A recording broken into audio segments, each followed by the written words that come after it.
நோன்பு பெருநாளை முன்னிட்டு அமல்படுத்தப்படவிருக்கும் ஆப்ஸ்லாமாட் சோதனை நடவடிக்கை நெடுகிலும் நாடு முழுவதும் விபத்துகள் ஏற்படும் அபாயம் உள்ள 25 பகுதிகளில் கூடுதல் கவனம் செலுத்தப்படும். அதேவேளை போக்குவரத்து நெரிசல் ஏற்படும் வாய்ப்புள்ள 34 இடங்களும் அணுக்கமாக கண்காணிக்கப்படும் என புகிட் அமான் போக்குவரத்து புலனாய்வு மற்றும் அமலாக்கத்துறை தெரிவித்துள்ளது.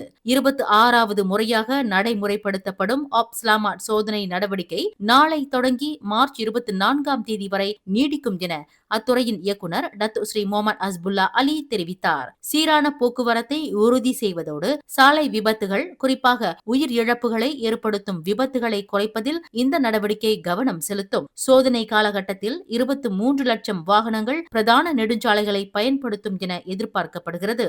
நிலைமையை கண்காணிக்க 5500க்கும் மேற்பட்ட வீரர்கள் பணியில் ஈடுபடுத்தப்படுகின்றனர். இவ்வேளையில் வேக கட்டுப்பாட்டை மீறுவது, வாகனம் ஓட்டும் போது கைபேசிகளை உபயோகிப்பது, அவசர பாதையை பயன்படுத்துவது, சமிக்ஞை விளக்குகளை பின்பற்றாதது, இரட்டை கோடுள்ள பாதைகளில் முந்தி செல்வது, வரிசையில் இடையில் குறுக்கிடுவது போன்ற 6 முக்கிய குற்றங்களுக்கு எதிராக காவல்துறை கடுமையான நடவடிக்கை எடுக்கும் என முகமது அஸ்புல்லா குறிப்பிட்டார். மேலும் செய்திகளை தெரிந்து கொள்ள கீழே இருக்கும் பெல் பட்டனை அழுத்துங்கள்.